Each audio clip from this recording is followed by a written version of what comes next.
2024년 12월 22일 주일 저녁 가정 예배 시작할게요. 규리 기도해 주시고 시작하겠습니다. 하나님 아버지, 오늘은 이렇게 이 시간에 하나님을 알게 해주시고 하나님의 구원, 하나님의 약속을 우리가 알게 해주시고 전달을 하게 해주셔서 감사합니다. 이 시간에 하나님이 우리 옆에 있으셔서 우리가 하나님의 말씀을 행복하고 말할 수 있게 해주세요. 그리고 이제부터 이제 일주일간 또 시작이 될 텐데 그때도 하나님이 우리 옆에 계셔서 우리가 뭘 하는지 하나님의 말씀을 듣는지 지켜봐 주세요. 예수님의 이름으로 기도드렸습니다. 아멘. 청소년부, 그다음에 어린이부 말씀들 알려주세요. 네, 저희는 마태복음 1장 18절부터 21절 했습니다. 마태복음 1장.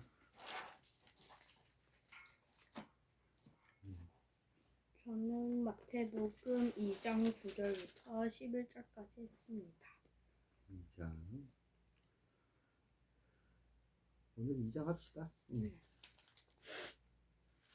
네, 마태복음 1장 2장에서 나오신 주 예수 그리스도의 복음에 대해서 하나님의 나라, 하나님의 왕국, 천국, 하늘나라에 대한 관점으로 복음 전파해 주세요. 네, 저는 21절에 와닿았습니다. 제가 읽어보겠습니다. 예수는 자기 백성을 죄에서 건져내실 분이다. 이 말씀에서 하나님께서 우리를 얼마나 사랑하시는지 알 수 있습니다. 이에 대한 근거를 제가 한번 인터넷에서 찾아봤는데 요한복음 3장 16절 제가 한번 읽어보겠습니다. 하나님이 이처럼 세상을 극진히 사랑하셔서 외아들을 보내주셨으니 이는 누구든지 그를 믿는 자마다 멸망하지 않고 영원한 생명을 얻게 하려는 것이다. 이 말씀에서 얼마나 우리를 사랑하시는지 한눈에 이 말씀을 보고 알 수 있고, 저는 이 말씀 읽고 하나님께서는 약속을 하시면 지키시는 분이라는 거를 저는 알았습니다. 하나님의 나라를 봤습니다. 여기에서 우리가 예수님께서 자기 백성 죄에서 건져내실 분이라고 했잖아요. 이 죄는 이제 온갖 이제 성욕과 이제 정죄 그런 것들 그 죄 안에서 자기 백성, 그러니까 구원하실 그 백성을 예수님께서 이제 건져내신다는 그 표현이 한편으로 이제 와 닿았고, 저는 이 구절을 읽으면서 예수님의 자기 백성, 그러니까 예수님의 백성이 되자라는 그 다짐도 했었습니다.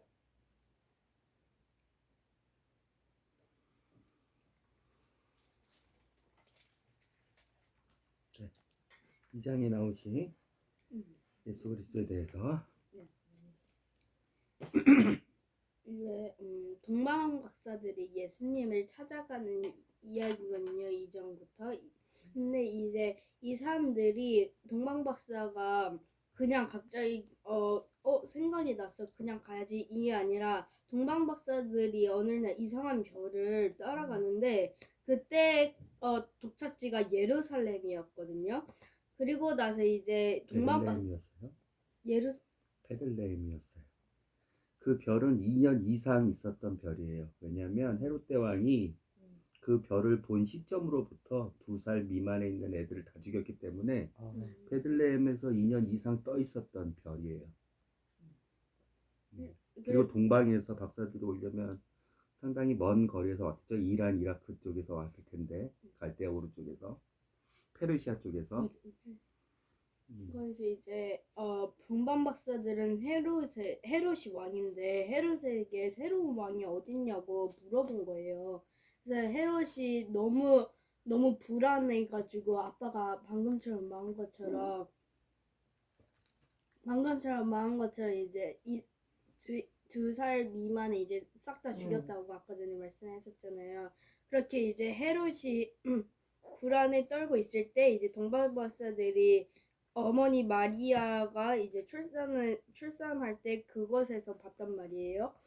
저는 이거 2장에서 9절부터 10절 했는데 11절에 이제 마리아 마리아에게 이제 불문상장을 주셨는데 저는 여기에서 구원의 정도를 느꼈습니다. 왜냐하면 동방박사들이 예수님을 이제 하나님을 알고 하나님을 경배하고 예배하는 게 아니고 그냥 별들 쫓아와서 한 거기 때문에 이 사람들은 예수님을 모르는 사람이었거든요. 근데 여기서 이제 유대의 왕이라고 알고 있었죠? 네, 유대의 이 왕이 사람들은. 태어나셨다. 그래서 2절에 그래서 이제 상관없는 사람들이 예수님을 경배하는 모습에서 저는 상관없어도 예배를 경배를 하구나 하면서 저는 이 생각을 했습니다.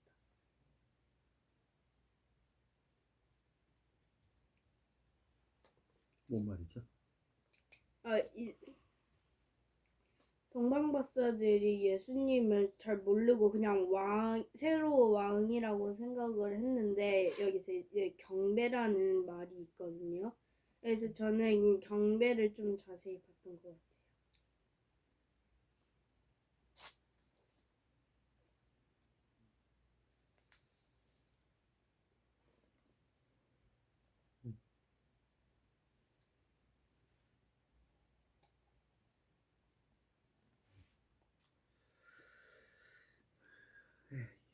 마태복음 2장 같이 읽어보면서 같이 생각해봐요.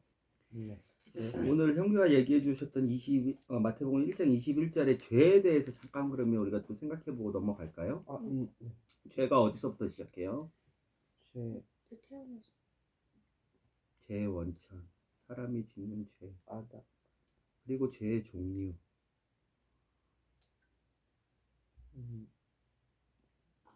우리는 이미 예수 그리스도 안에서 자유를 얻었어요. 죽음에서 생명으로, 영원한 생명으로. 근데 우리가 죄를 짓는 이유, 그리고 죄를 짓지 말아야 되는 이유,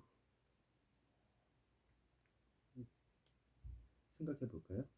첫 번째, 죄는 어디서부터 시작해요? 죄는 어디에 있는 거예요? 마귀가 우리를 유혹해서 죄를 우리가 짓는 거예요? 혼에 어디에 있는 거예요? 맞아요. 혼에 있는 거예요.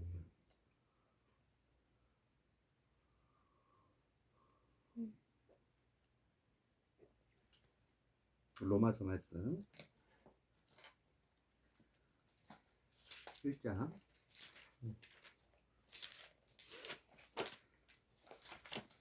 예수님도 그러셨어요. 우리 입으로 들어가는 것이 더럽고 악한 것이 아니라 우리 입 밖에서 나오는 것이 더럽고 악하다. 그 입 밖으로 나오는 것의 원천을 얘기해 주셨어요. 한 2주 전, 1주 전인가도 얘기해 주지 않았어요? 형규한테? 버스 정류장 앞에서 우리는 어떤 것을 지켜야 되는지 마음에서부터 나와요. 죄는요. 사람의 온갖 악한 것은 마음에서부터 나와요. 마음에서부터. 마음은 뭐예요? 혼의 뭐예요? 하트죠. 하트죠. 몸의 심장이 있고 혼의 하트인데 혼의 하트에서 나와요. 혼의 하트에서. 죄는 그것이 우리를 더럽게 하는 거예요.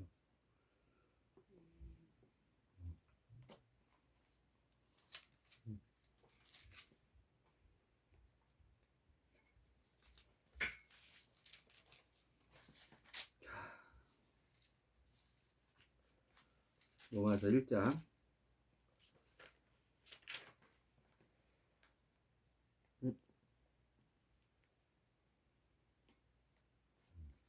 그 29절에 죄의 종류가 나오는 것 같아요. 맞아요. 18절부터 보고 있는데 맞아요. 29절이에요. 28절. 아까 18절부터 읽으려고 그랬는데 시간이 뭐 많지 않으니까 그냥 읽을게요. 로마서 1장 28절. 이렇게 인간이 하나님을 버리고 또 인정하지 않자 순서를 잘 봐요. 인간이 하나님을 버리고 또 인정하지 않자 이것도 마음으로 뭐 하는 거예요? 죄를 범하는. 죄의 탄생에 대해서 얘기를 하는 거예요. 당연히 어둠이 유혹을 세상에 어둠이 유혹 세상에 있는 어둠이 창세기 1장에 있는 요한복음 1장에 있는 어둠이 있었는데 무질서에 그 어둠이 누구를 유혹해요? 떨어진 사탄. 그렇죠. 악마를 유혹하죠. 사탄을 유혹하죠. 그렇죠. 하나님의 거룩한 보좌에 5 존재가 있었는데 가장 영광스러운 그 축에 가장 영광스럽고 가장 지혜롭고 가장 존귀했던 그 한 축이 사탄이었죠. 루시퍼. 떨어졌죠. 세상으로. 그 세상에 뭐가 있었어요? 어둠이 있었죠. 그렇죠. 어둠이 있었죠. 바다라고. 맞아요. 그 바다 안에 어둠. 그런데 그 위에 그 어둠 위에 누가 운행하시고 다스리고 계셨어요. 수면 위에 하나님의 영이 다스리고 계셨죠. 컨트롤하고 계셨죠. 그렇죠. 그 어둠이 세상에 떨어지자 그 어둠에 유혹을 받은 사탄이 그렇죠. 악해지고 그 사탄의 유혹을 받은 인간이 죄를 짓게 되는 거죠. 그래서 그 죄를 지을 수밖에 없는 DNA를 가진 인간이 원죄라 그러는데 계속 인간을 계속 낳아도 죄를 지을 수밖에 없는 몸으로는 죄를 지을 수밖에 없는 존재가 되어버렸어요. 그러면 그 죄가 도대체 어디 있느냐? 그 죄가 뭐 항상 사탄이 어둠이 사탄을 유혹하고 사탄이 인간을 유혹하듯이 항상 우리가 죄 지을 때마다 그러면 사탄이 우리를 유혹해서 우리가 넘어지느냐, 즉 죄의 원천이 외부로부터 오냐, 아니면 죄의 원천은 그 원죄, 즉 하나님께 향하지 않고 하나님을 바라보지 않고 로마서 1장 28절에 우리가 읽었듯이 하나님께 대적해서 뭐라 그랬죠? 로마서 1 하나님을 버리고 하나님을 인정하지 않고 이렇게 써 있잖아. 로마서 1장 28절. 이렇게 인간이 하나님을 버리고 또 인정하지 않고 그렇죠. 하나님이 타겟인데 타겟을 자꾸 비껴나가서 죄를 짓는단 말이에요. 그러면 그 죄의 원천이 계속 사탄의 유혹인 외부로부터 오는 것이냐 아니면 그 죄가 우리 내부 안에서 있는 것이냐 성경의 진리는 어떻게 얘기하냐는 것을 얘기하는 거예요. 네. 성경은 뭐라 그래요? 성경은 뭐라 그래요? 내부로부터 있다는 거예요. 네. 인간 자체가 그냥 하나님을 대적하는 존재가 되었다는 거예요. 땅이 저주를 받아. 땅의 흙으로 우리는 지음을 받았죠. 하나님이 저 땅을 저주하셨죠. 아담과 하와가 그 배꼽 없는 첫째 인류의 조상들이 하나님의 말씀을 순종하지 않는 선택을 하는 순간 그리고 그의 자식인 가인, 아벨, 셋을 낳는 순간 계속해서 인간은 하나님을 원천적으로 인정하지 않고 버리고 하나님을 바라보지 않는 존재예요. 그 원천이 그러면 어디에 있다는 거예요? 로마서 1장 28절은 계속 이렇게 얘기해요. 이렇게 인간이 하나님을 버리고 또 인정하지 않자 하나님께서는 그들이 무슨 마음? 악한 마음. 무슨 마음? 악한 마음. 악한 마음.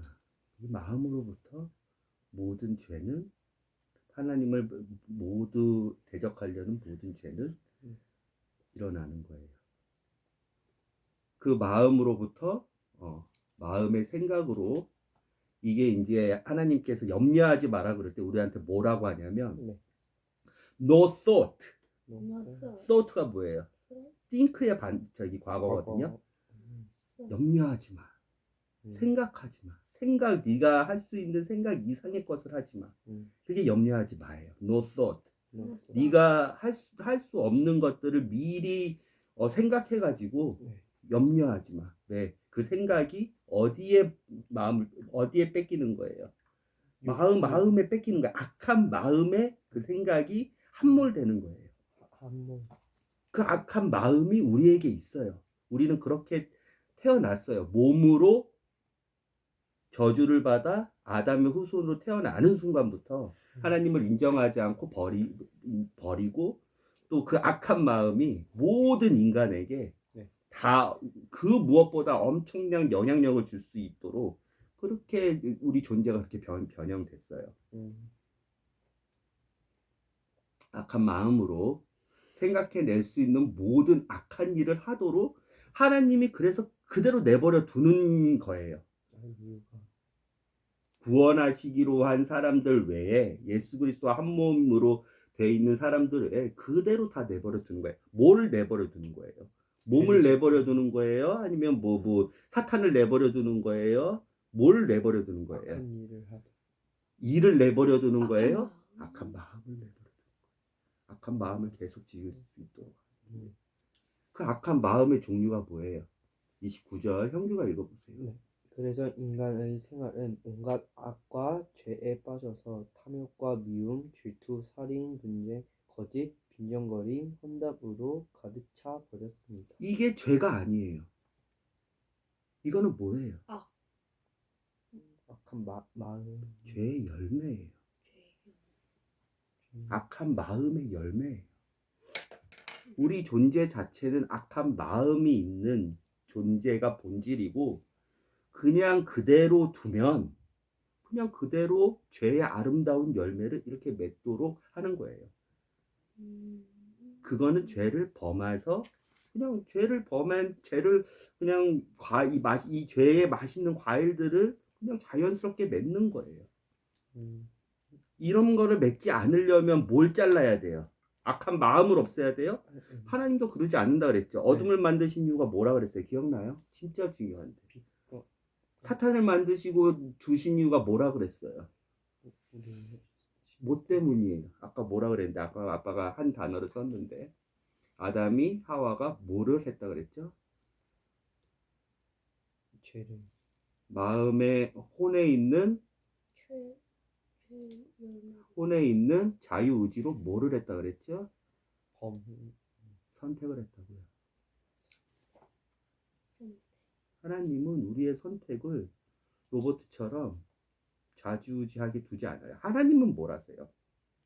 그대로 내버려 두지 않고 말씀으로, 그대로 내버려 두지 않고 예수 그리스도로, 사람이 할 수 없는, 사람이 생각할 수 없는 그 방법으로 하나님은 만드시지 우리의 선택을 조정해서 프로그래밍해서 하지 않아요. 왜? 하나님은 왜 그러셔야 돼요?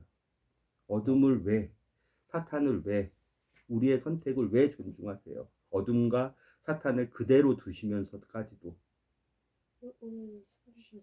그게 사랑의 본질이라고 아빠가 얘기해줬어요. 사랑하냐, 사랑하지 않냐, 그 중간에는 자유의지로 선택을 받아야 돼요. 사랑하지 않는 선택, 사랑하지 않아도 되는데, 사랑할 필요 없는데, 그럼에도 불구하고 사랑해야 되는 선택.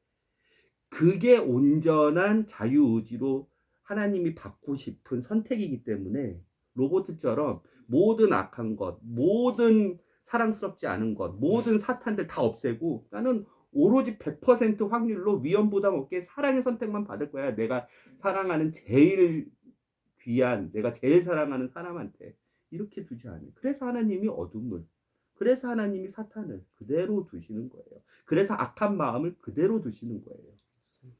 순종도 마찬가지예요. 불순종이 있을 확률이 있어야 순종이 있을 수 있어요. 사랑도 사랑을 하지 않은 선택이 기본적으로 옵션으로 있어야 그 사랑을 하는 선택이 훨씬 더 영광스럽고 진실한 거예요.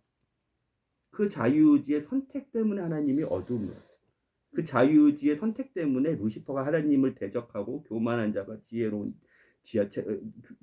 자가 가장 교만해지도록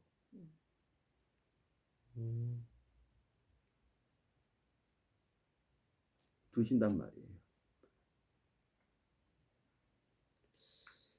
알겠죠? 이 죄는 그래서 우리가 기본적으로 우리 몸에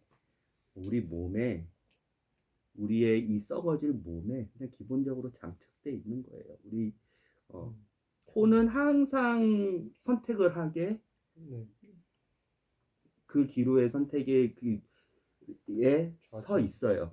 죄를 안 짓는다. 이게 가능해요? 가능해요? 딱 한 가지. 닥터 스트레인지가 막 이렇게 해가지고 앉아가지고 뭐 몇만 가지의 경우의 수를 생각해 보죠. 맞아요. 몇만 가지의 경우의 수를 막 이렇게 해가지고 타노스를 이길 수 있는 네. 경우의 수를 생각해 보죠. 네. 네. 로마서 1장 28절 29절에 딱 한 가지.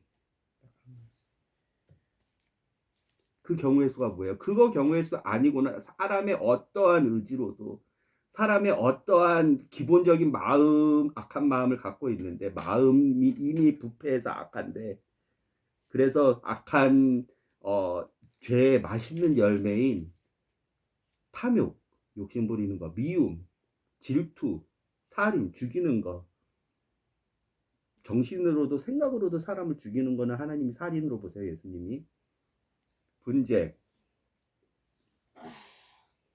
거짓, 네. 조롱, 빈정거림, 진정과 뒷담화, 헌담, 비방, 하나님 미워하고 난폭, 거만하고 허풍 떨고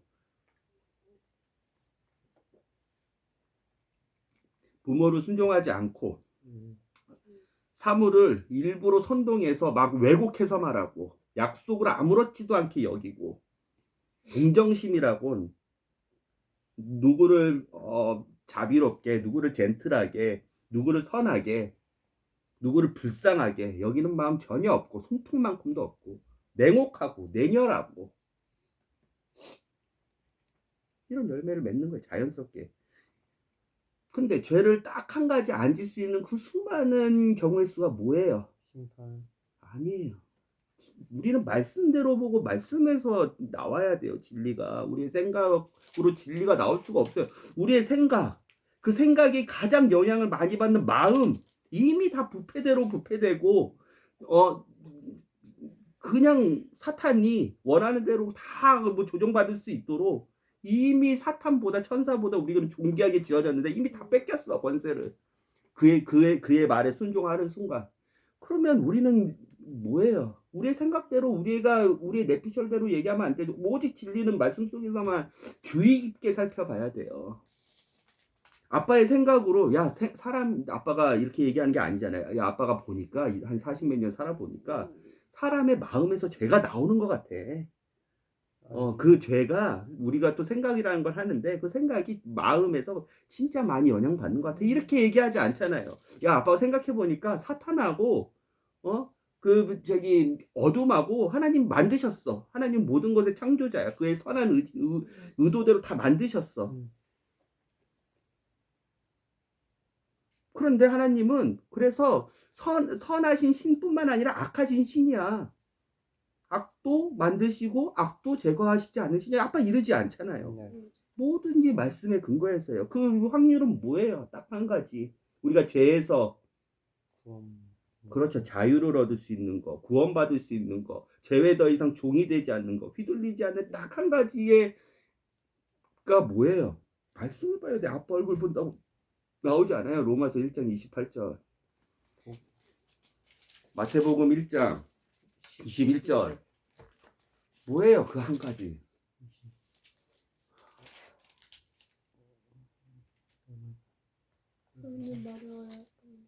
예수.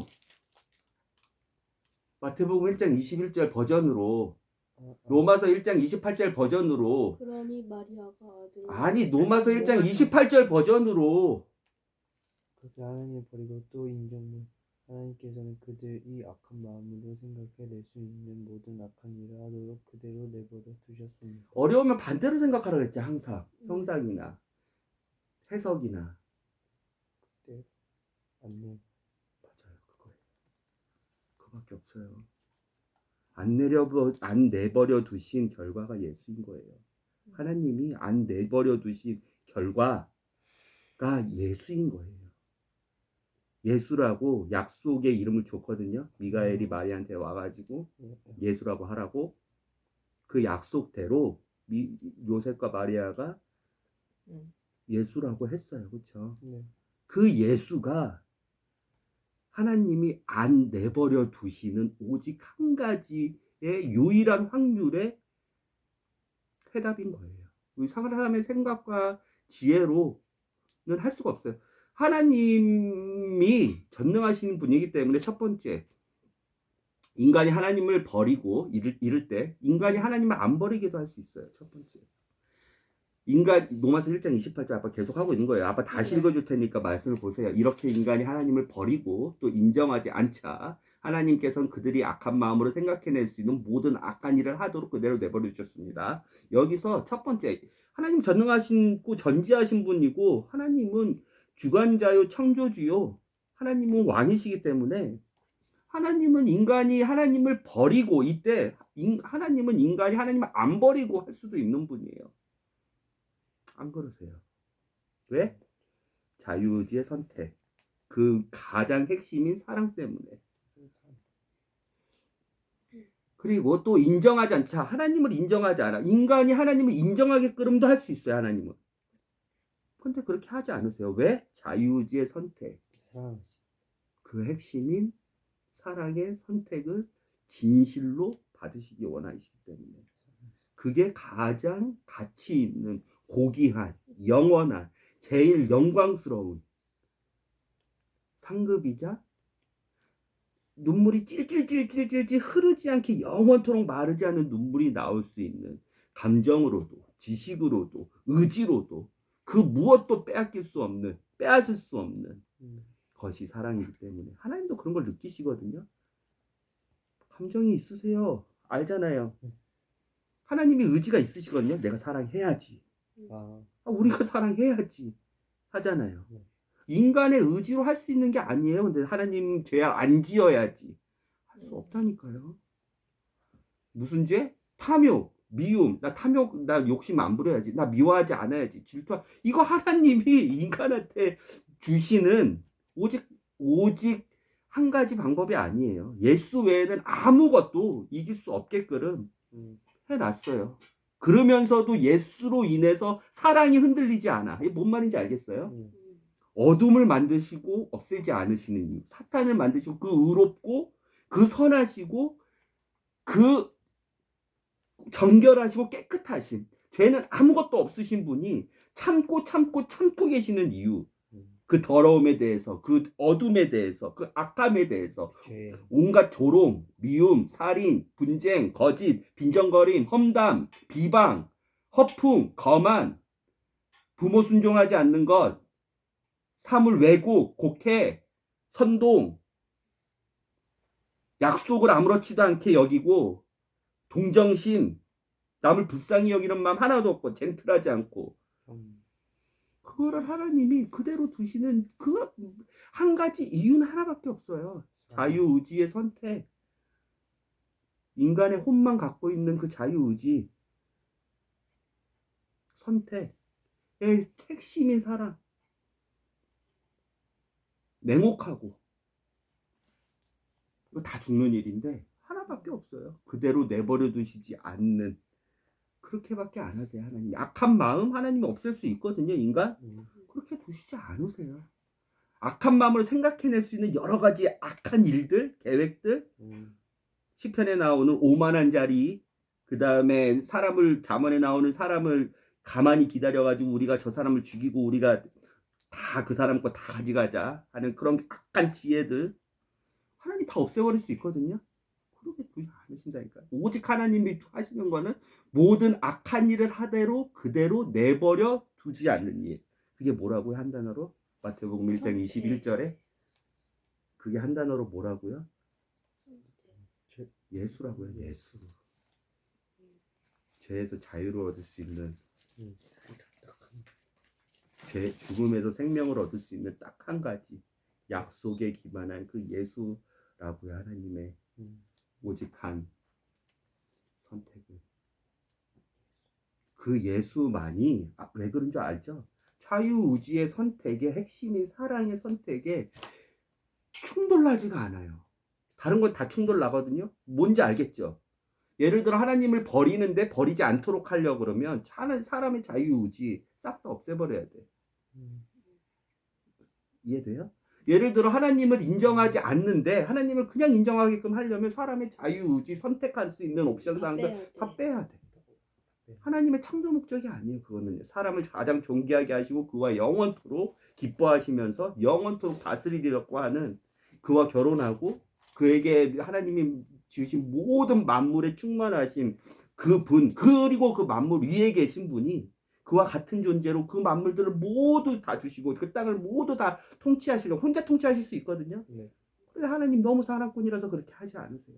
음. 그런데 인정하지 않게끔 하는 사람의 마음을 인정하게끔 만들 수 있으신 분인데 안 하는 이유가 자유의지의 선택의 사랑, 그 옵션을 다 없애버리면 그거는 온전한 사랑이 아니거든요. 완전한 사랑이 아니거든요. 영원한 사랑이 아니거든요. 왜곡된 사랑이거든요. 그대로 내버려 두지 않으시는 예수, 예수라는 그 해답만이 하나님의, 사람은 생각할 수도 없고 사람은 짜낼 수도 없는 지혜로 할 수 없는 그 예수라는 해답만이 하나님께서 우리를 죄에서, 우리를 영원한 죄예요. 영원토록 죽음이에요. 영원토록 단절이에요. 거기서 하나님이 자유를 주실 수 있는 오직 한 가지 방법이에요. 그것을 약속하신 거예요. 구약 때부터, 아담 때부터, 하와 때부터 예수님이 태어날 때까지 그 약속을 이루신 거예요. 그 예수가 4,000년 만에 나온 거예요. 얼마나 감동적이에요. 그 약속이 4,000년 동안 이어지다가 인간은 꺾여야 100년도 못 사는데, 꺾여야 1,000년도 못 사는데 4,000년 만에 그 예수가 그 약속하신 게 이루어진 거예요.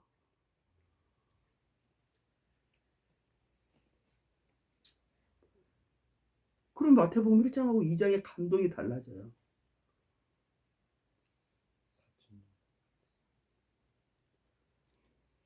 약속을 꼭 이루시는 분. 그렇죠? 죄라는 거에 대해서 죄의 원천, 그리고 죄의 종류, 그 예수, 죄를 짓지 않는, 죄에서 해방되는, 죄의 종이 더 이상 안 되는 그 예수라는 것. 그런데 놀라운 것은 하나가 더 있어요.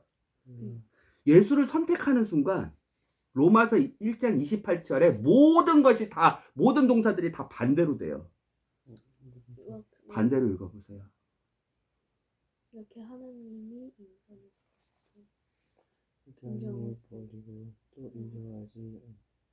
반대로 읽어보세요. 엄마가 좀 도와주세요. 이거는 친구들이 어려울 수 있으니까. 이렇게 인간이 하나님을 안 버리고, 그렇죠. 또 인정하고, 그렇죠. 하나님께서는 그들이 선한 마음으로 그렇죠. 생각해낼 수 있는 모든 선한 일을 하도록 그대로 내버려 두셨습니다. 주지 않았습니다. 그렇죠.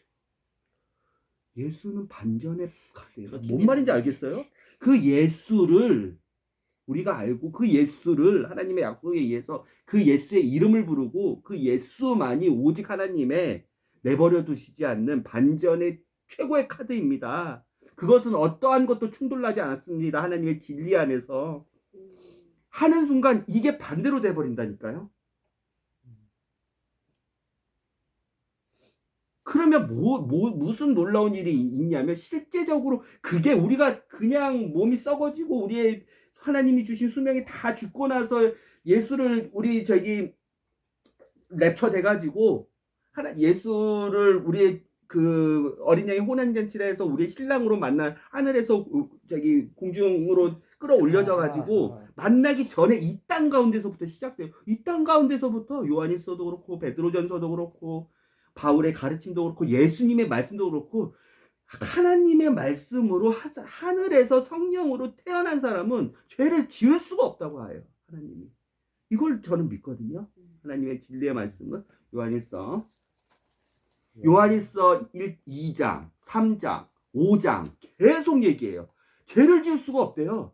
예수와 같이 우리는 다 이 땅 가운데서 태어났는데 예수는 성령에서 하늘에서 태어나신 분이시거든요. 마리아의 몸속에서 수태를 하셔서 나오셨지만 그렇게 하늘에서부터 다시 태어난 사람, 우리 땅에서 한번 태어났지 있으니까 하늘에서부터 다시 태어난 사람은 죄를 지을 수 없다. 죄의 종이 될 수 없다.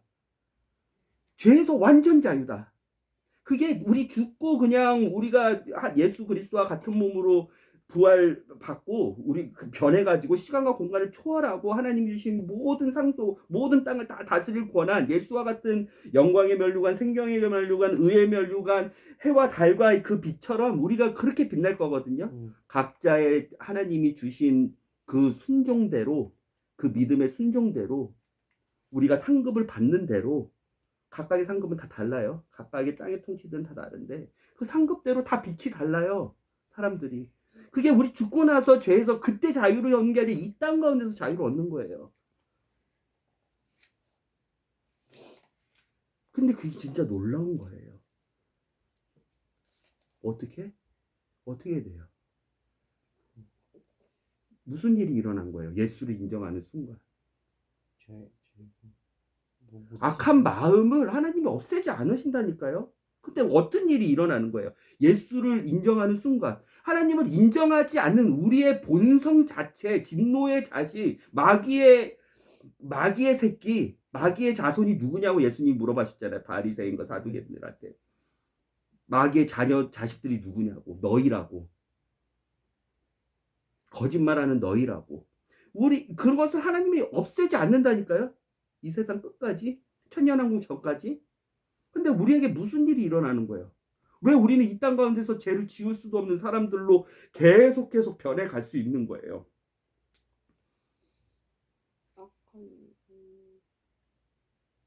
죄가 없어. 우리가 예수를 믿음으로 고백하고 우리의 구주로 고백하고 예수의 이름을 부르는 그 순간, 즉 거듭나서 하나님의 자녀로 하나님이 얘는 하나님의 자녀야 인정하는 순간 하나님은 변하지 않으시는 분이에요. 누가 변해요? 우리가 변해요. 우리의 마음이 선택이 달라져요. 우리의 마음을 계속 만들어내는 이 마음의 악한 것들에 대해서 우리의 마음과 생각을 새로워져요. 이게 뭔 말이냐면 29절에 나오는 모든 죄들 있잖아요. 그게 반대적으로 우리가 계속적으로 쌓아가게 돼요. 반대적으로 탐욕, 부리지 않는, 욕심이 없는, 썩어질 것들, 이 세상 것들에 욕심을 부리지 않는, 남의 아내에게, 남의 이웃집의 어떤 물건에게 비교하지 않고 욕심을 부리지 않는 마음으로 변해가는 거예요. 뭔 말인지 알겠어요? 달라진다. 선택이 달라진다. 우리의 선택이 달라진다고. 그 선택이 달라지는 게 모두 다 하나님의 일일이 계산하시고 상급 주심을 우리가 알기 때문에 우리의 선택이 달라진다고. 마음속으로 우리가 계속 그냥 자연스럽게 그대로 내버려 두지 않았잖아요. 하나님이. 그대로 내버려 두지 우리도 않기 때문에 마음속으로 그대로 나오는 이런 것들이 그대로 악한 탐욕, 뭐라 그랬지 아까? 욕심, 미움, 질투, 살인, 분쟁, 거짓, 빈정거림, 험담 이런 것들이 달라진다고요. 자연스럽게 달라지진 않아요. 충성, 절제, 온유, 사랑, 기쁨, 영원한 기쁨, 영원한 희락, 자비, 양선, 충성으로 계속 달라진다고요.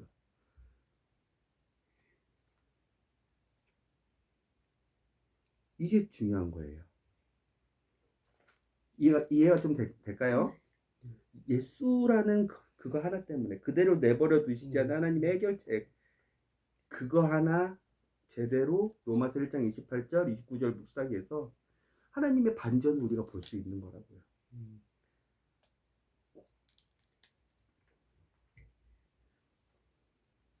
우리의 묵상, 마음속으로 계속 생각해내는 것들이 예전같이 그대로 내버려 두면 탐욕, 질투, 시기, 분재, 불순종, 빈정거림, 험담, 질투 이런 건데 달라진다고요. 우리의 생각해내는 것들, 마음속으로 일어나는 것들이 하나님이 원하시는 것을 선택하는 거라고요. 이게 제 자유의 효과예요. 마지막 죄에 대해서 네 번째 우리가 생각해 봐야 되는 것. 왜 우리는 이렇게 해야 되냐가 중요해요. 바리새인과 사두개인들 율법학자들은 하나님의 모세 오경 창세기부터 신명기까지 하나님은 어떠하신 분인지, 인간이 죄를 지었을 때 어떻게 그 죄에서 하나님의 진노를 피할 수 있는지, 죄를 깨끗하게 받을 수 있는지에 대한 모세의 율법을 받았어요. 하나님, 그 율법의 핵심은 하나님은 사랑의 하나님이신데 하나님은 참 정의롭고 깨끗하고 정결하신 분이야. 죄를 두고 보실 수 없는 분이야. 너희들도 하나님처럼 되라. 하나님처럼 그렇게 돼야지 그 하나님께 너는 의롭다. 야, 너는 바른 관계에 있는 사람이구나. 인정받아서 너가 영원한 생명을 받을 거야. 그게 핵심이었어요. 그런데 율법을 주셨던 그 하나님이, 모세를 통해서 하나님이 예수 그리스도가 오시기 전까지 왜 율법을 주셨냐면, 이 율법, 즉 인간의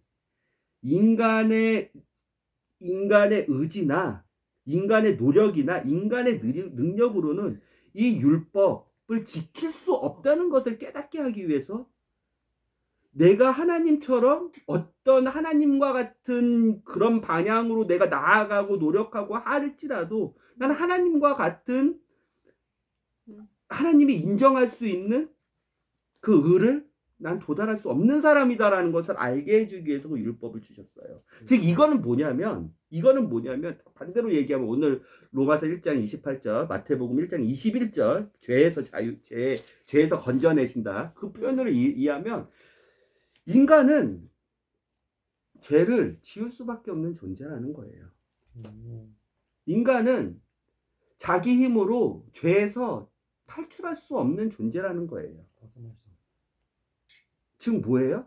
인간은 행위로 죄를 안 짓기 위해서, 하나님이 의롭다 하라고 하셨던 것을 더 잘하기 위해서 행위로 하나님처럼 되고자 해서, 행위로 말씀의 순종으로 계속 행위로 율법의 의로 하나님처럼 되고자 했는데, 율법을 행하고 율법을 알고 율법을 지키고 율법을 준수해서 하나님처럼 되고자 했는데, 그런 행위들은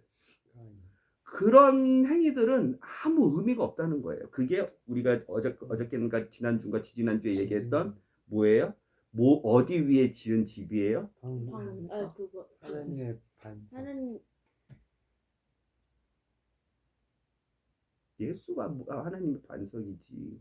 그 반대되는 게 있었잖아요. 모래. 모래 위에 지은 집이라고요.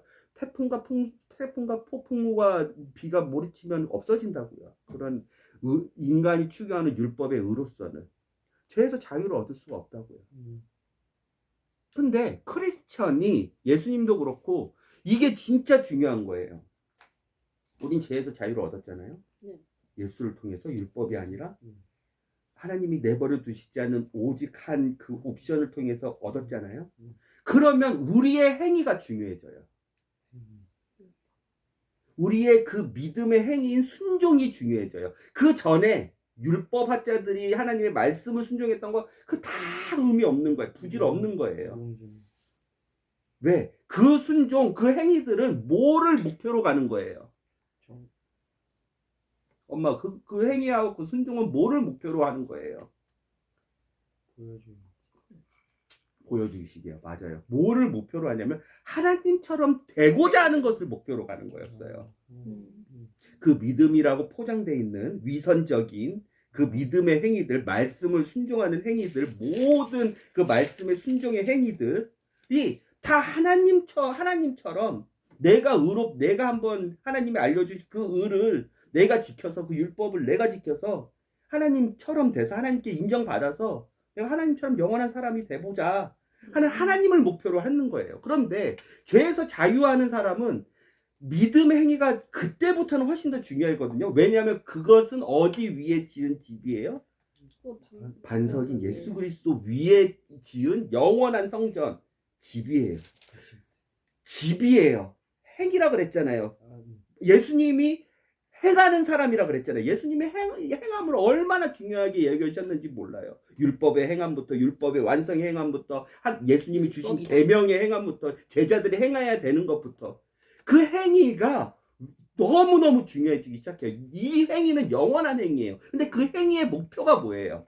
목적이 뭐예요? 예를 들어 아까 무슨 행위가 있냐면, 우리가 마음은 악한 마음이 그냥 자연스럽게 일어나는데 하나님이 그대로 내버려 두시지 않은 것처럼 우리도 그대로 내버려 두지 않아서, 우리가 욕심 부릴 수 있지만 우리가 욕심 부리지 않고, 우리가 남과 비교할 수 있지만 우리가 남과 비교하지 않고, 남의 것을 시기하고 질투할 수 있지만 남의 것을 시기하고 질투하지 않고, 하나님이 주신 각각의 달란트들을 인정하고, 우리가 욕하고 험담할 수 있지만 우리가 욕하고 험담하지 않고, 우리가 마음으로 사람을, 형제를 죽일 수 있고 미워할 수 있지만 그렇게 하지 않는 그 행위가 중요하다고요. 그 행위가 뭐예요? 하나님처럼 되고자 하는 행위예요? 아니에요. 죄에서 자유함을 얻은, 즉 거듭난 사람들, 죄를 지을 수 없는 그 범죄를 할 수 없는, 죄를 지을 수도 없고 죄에 가만히 있을 수도 없는 그 이유, 그 행위가 중요하다고요. 아빠가 뭐 좀 2024년도 다 가려니까 좀 많이 흥분했는데, 진짜 중요한 거라서 그래요. 우리 아이들에게. 왜? 이 땅 가운데서부터 죄에서 자유함을 주시는 예수 그리스도라니까요. 이 땅 가운데서부터 하나님의 나라, 하나님의 왕국의 그 당사자가 될 수 있다니까요. 하나님과 동행하는 그 당사자. 그게 뭔 것 같아요. 여기서 아빠가 다 답을 알려주지 않게요. 왜? 아빠가 답을 알려주면 아빠의 생각은 아닌데, 말씀의 진리의 말씀을 선포하면 오래가지가 않아요. 말씀을 읽을 때 성령님께서 아빠한테 유치원생 가르쳐 주듯이 하나하나 가르쳐 주시거든요. 말씀을 생각나게 하시고, 그 동일한 말씀, 진리의 말씀, 변하지 않는 말씀이고 말이 변경되지 않는 말씀에서 똑같이 써 있는 말씀. 하나님, 이게 저는 이해가 되지 않습니다. 어둠이 이해가 안 됐어요. 왜 사탄을 두시는지 이해가 안 됐어요. 근데 그것을 한 달, 두 달 계속 매일 하나님께 구하고 물어보고 하면서 얻는 거예요, 아빠도. 그런데 왜 거듭난 사람들의 행위, 순종이 훨씬 더 중요한가? 율법학자들, 바리새인들 그렇게 잘 말씀을 순종했다고 하는데 다 위선이라 그러고, 그거 다 모래 위에 지은 집이라 그러고, 그거 다 아무 쓰잘데없는 집이라 그런 걔네들은 역설적으로 행위가 하나도 안 중요해요. 그렇게 행위를 강조하고 믿음의 순종을 강조하고 그렇게 말씀 지켰지만, 근데 반대로 우리는 되게 중요해요. 거듭난 사람들이 말씀의, 믿음에 죄를 안 짓는 그 믿음에, 예수님의 계명에, 새 계명에, 예수님이 주신, 제자들한테 주신 계명에 행위를 하는 것. 야고보서에 나오는 살아있는 믿음의 행위.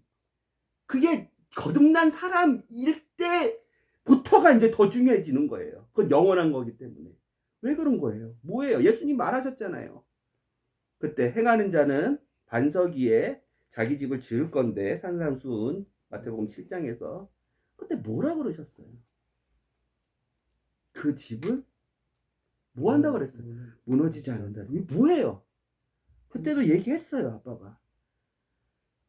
하나님은 하나하나 카운팅을 하신다고요. 다 세신다고요. 그냥 죄에서 자유함을 얻은 사람들이 행하는 하나님의 말씀을 믿는 것, 그 믿음의 행위인 순종을 하는 것을 하나님은 하나도 무시하지 않는다고요. 집에 벽돌 하나하나 쌓아 올리는 것처럼 벽돌 하나하나 하나님이 다 카운팅해가지고 영원토록 그 집을 보존하신다니까요. 그게 뭐예요? 꼭 기억하세요. 상급이에요. 우리의 목표는 하나님처럼 되고자 해서 하나님의 말씀을 순종하고, 그 말씀을 지키고, 그 말씀을 대로 살아내려고 우리의 의지를 다해서 하는 거 아니에요. 상급 때문에 그래요.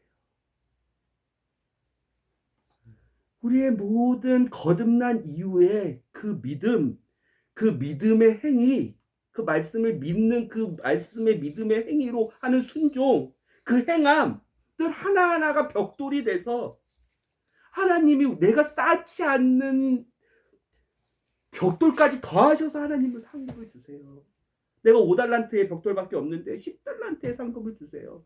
내가 거듭난 이후에 예수님 말씀을 주목해서 내가 하나님처럼 되려고 하는 행위가 아니에요. 이게 영원한 상급이 되기 때문이에요. 죄에서 자유함을 얻은 사람이 그때부터 행하는 말씀을 대하고 말씀을 읽고 말씀을 믿고 말씀을 믿은 대로 행하려는 그 모든 행위 하나 자체가 그래서 우리의 선택이 달라지는 거예요. 여기에서 사랑의 충돌이 일어날 수 있어요? 우리의 자유의지가 없어져야 돼요? 아니요. 하나님이 그대로 내버려 두시지 않은 그 하나 때문에 그 예수 하나 때문에 우리의 모든 것이 다 달라져요. 우리가 율법을 바라보는 관점도 달라져요. 율법을 우리가 행한다? 하나님처럼 되고자 하는 게 아니라 그 율법 자체가 대신 그렇게 정결하신 깨끗하신 의로우신 죄는 하나도 없으신 하나님이 너무 좋아서 나는 그럴 수 없는 사람인데 그렇게 만들어주신다는 하나님의 약속이 너무 감사해서 나를 그 정도로 사랑하시려고 그렇게 더럽고 어둡고 악하고 사탄 그거 말 한마디면 실제적으로 예수 그리스도가 입에 검 한마디로 마지막 날에 7년 환란기 끝나고 나서 7년 청년왕국 전에 유황불에 마련해 둔 짐승과 사탄과 무저갱의 악한 영들이 싹 다 가거든요. 사탄은 무저갱에 천년 동안 갇혀 있고 말 한마디에 싹 다 그렇게 전능하신 하나님이 그걸 참고 계신 거예요. 우리를 사랑하셔서. 그 사랑에 감사해서 우리는 우리의 의대로 우리의 행위대로 하나님의 약속을 하나님 약속하셨으면 주셔야죠. 저한테 100만 원 주시기로 했으면 주셔야죠. 이 자세가 아니라 내가 하나님 될 수 있다고 약속하셨으니까 나 하나님 만들어 주세요. 이게 아니라 크게 감사해서 우리의 믿음 하나하나가 하나님이 보상해 주시는 상급 주시는 빛의 영광이 달라요. 해세의 영광이 달라요. 신령한 몸 하늘에 있는 영광이 있고 몸이 다르고 땅에 있는 몸의 영광이 달라요. 의의 면류관 생명의 면류관의 빛이 달라요. 땅을 각각의 영원토록 통치할 건데 영원토록 통치하는 범위가 달라요. 예수 그리스도가 모든 만물 위에서 모든 만물 안에 계시고 만물 위에 계신 예수 그리스도가 다 통치하지만 예수 그리스도가 땅을 분배하시거든요. 그건 달라요. 예루살렘에는 오직 그 거듭난 사람들만 왔다 갔다 할 수 있어요. 그래서 죄의 네 가지에 대해서 생각해 봤어요, 우리가. 알겠죠? 네. 기억하세요. 우리의 그래서 거듭난 이후에 진짜 믿음의 행위, 이 순종이 완전 달라지는 그건 영원해요. 그 외 다른 우리의 행위들로는 하나님께 아무것도 카운팅을 받을 수 없어요. 우리가 주여 주여 했는데 너 누구냐 이러세요. 거듭나지 않은 사람들이 행했던 행위들 모두가 다 모래 위에 집이라고 우리가 배웠잖아요. 행하는 자, 그 자만이 예수라는 그 하나님이 내버려 두시지 않는 그 한 해결책에 반석 위에 집을 짓는 사람이라고. 그 행함은 우리가 하나님처럼 되고자 하는 그 행함이 아니에요. 그 행함은 하나님의 약속에 기반한 우리의 행위 모두를 다 상급으로 하나님이 스토커예요. 우리를 모타로 지켜보고 계세요. 우리의 머리카락을 모타로 세고 계세요. 뭘 하나라도 더 어떻게 하면 상 줄까? 이 부족한 그러나 사랑하는 이 자식을 뭐 하나라도 왜 우리에게 봉사를 시켜요? 하나님이 뭐가 부족해져서 그분은 부족한 게 없어요. 근데 우리에게 왜 계속 말씀하시고 너는 여기 가가지고 이거라도 좀 더 해봐, 봉사라도 좀 해봐, 이 일이라도 좀 해봐. 사람을 통해서도 주시고 마음속으로도 감동을 주시고 상황적으로도 감동을 주시고 왜 하나님이 이 죄인에게 그런 마음을 주시냐고. 뭐 하나라도 더 주려고 그러는 거야. 아빠가 출근할 때 3,000원이면 구두 닦아요. 그런데 애들한테 야 구두 좀 닦아 하고 1,000원, 2,000원을 왜 챙겨주냐고. 수준도 더 허접하고. 그런데 뭐 하나라도 더 챙겨주려고 하는 거예요. 상급.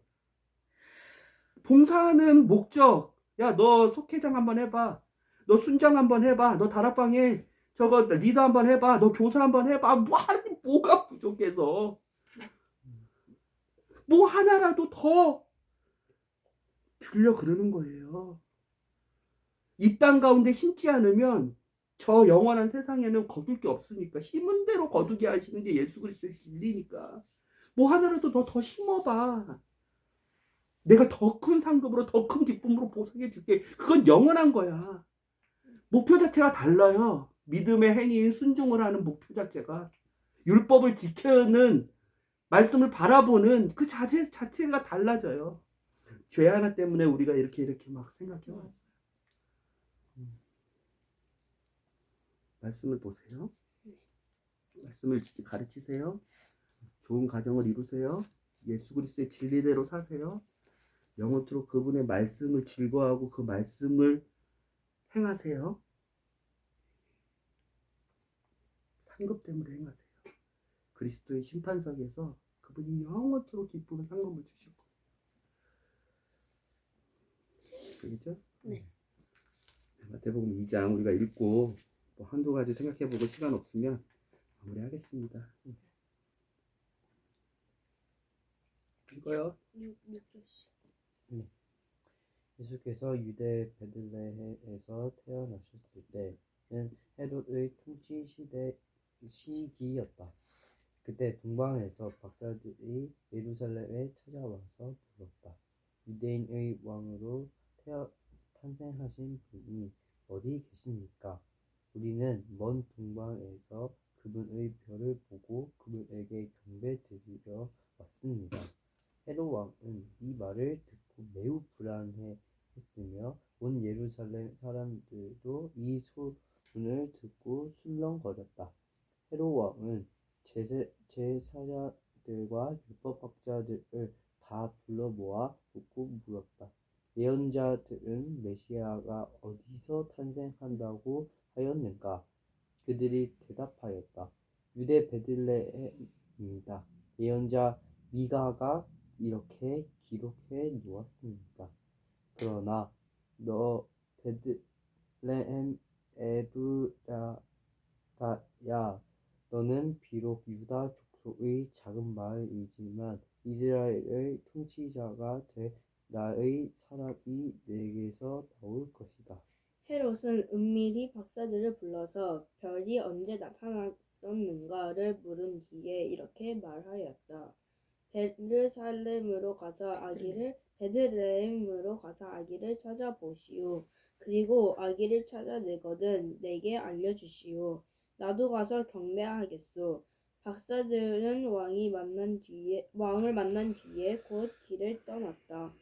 그런데 그 별이 다시 나타나 그들보다 앞서 가다가 베들레헴에 와서 아기 있는 곳에 멈추었다. 그들은 그 별을 보자 말할 수 없이 기뻐하였다. 그들은 아기와 어머니 마리아가 있는 집으로 들어가서 엎드려 아기에게 경배드리고 보물 상자를 열어 황금과 유향과 몰약을 예물로 드렸다. 그리고 예루살렘에 들려 헤로데에게 보고하지 않고 그대로 자기 나라로 돌아갔다. 하나님께서 꿈에 다른 길로 가라고 이르셨기 때문이다. 박사들이 돌아간 후에 하나님의 천사가 꿈에 요셉에게 나타나서 말하였다. 헤롯 왕이 아기를 찾아 죽이려고 한다. 어서 일어나 아기와 그의 어머니를 데리고 애굽으로 피신하여 내가 돌아오라고 할 때까지 그곳에 머물러라. 그 밤으로 요셉은 마리아와 아기를 데리고 애굽으로 떠났다. 그는 헤롯 왕이 죽을 때까지 그곳에서 살았다. 이는 하나님께서 내가 내 아들을 애굽에서 불러내었다라고 하신 예언이 이루어진 것이다. 헤롯은 박사들이 자기 말을 듣지 않고 가버릴 것을 알자 몹시 화가 났다. 그래서 그는 군인들을 베들레헴과 그 인근 마을로 보내어 2살 이하의 사내 아이들을 모조리 죽이도록 하였다. 그가 박사들에게 별이 나타난 것을 자세히 알아보았던 그 때로부터 2년쯤 지났기 때문이다. 헤롯의 이 잔인한 행동으로 다음과 같은 예레미야의 예언이 이루어졌다. 비명이 라마에서 들려왔다. 울며 통곡하는 소리다. 라헬이 죽은 자식들 때문에 울부짖는구나. 아무리 위로하여도 소용없구나. 헤롯이 죽자 하나님의 천사가 꿈에 요셉에게 나타나서 말하였다. 일어나 아기와 그 어머니를 데리고 이스라엘 땅으로 돌아가라. 아기를 죽이려고 하던 자들이 죽었다. 요셉은 곧 아기 예수와 그 어머니를 데리고 이스라엘을 향해 떠났다. 그는 돌아오는 길에 아켈라오가 아버지 헤롯 뒤를 이어 유대 왕이 되었다는 말을 듣고 그곳은 유대하고 어디예요? 헤롯 아킬레오가 통치했던 데는 어디예요? AD 6년까지 유대와 사마리아예요. 사마리아. 아빠 계속 반복할게요. 그렇지만 마음속에 둬야 되는 거는 마음속에 둬야 돼요. 그래야 확장이 일어나요. 그래야 연결이 일어나요. 유대 왕이 되었다는 말을 듣고 그곳으로 가기 두려워졌다. 그러나 꿈에 다시 지시를 받고 갈릴리 지방 어디예요? 나사렛이에요. 갈릴리 지방 나사렛으로 피하여 나사렛이라는 동네에 가서 살았다. 이렇게 해서 그는 나사렛 사람이라는 소리를 들을 것이다 라는 예언자들의 예언이 이루어진 것이다. 질문 있을까요? 네, 오늘은 마무리할게요. 헤롯 통치 땅이 그 사마리아. 사마 다시 얘기해 줄게요. 기억나죠? 그건 기억나죠? 아빠가 저기 헤롯 안티파더부터 네. 그의 아들 헤롯 대왕, 오늘 얘기 나왔던 그 헤롯 대왕의 아들들, 헤롯 아킬레오, 그 다음에 헤롯 안티파스, 헤롯 빌립, 기억나죠? 네.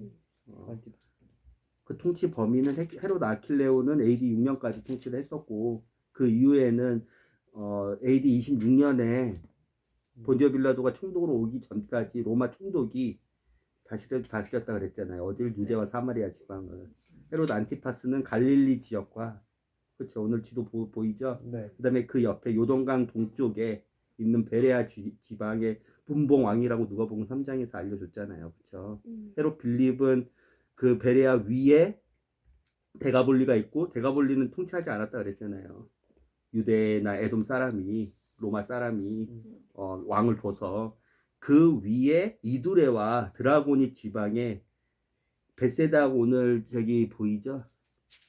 가이사라 빌립보 그 이두레와 드라고니 지방의 사분 영주 왕이 헤롯 빌립이라 그랬잖아요. 그렇죠? 그래서 예수님 AD 27년부터 헤롯 안티파스와 헤롯 빌립 아래서 헤롯 그 다음에 유다와 사마리아는 누구예요? 본디오 총독 네. 빌라도 그리고 저기 아빌레네 그 위에는 루사니아 그 통치 범위 안에서 예수님 활동하셨다고 그랬잖아요.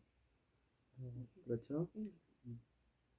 기억하세요? 네. 그 아켈라오가 오늘 얘기에 나왔던 헤롯 대왕의 아들 첫째 아들 아킬라오 잔인해서 로마한테 AD 6년에 파면당한 사람들을 하도 죽여서 유대 사마리아의 분봉 왕이었지만 처음 얘기하는 게 아니에요. 알겠죠?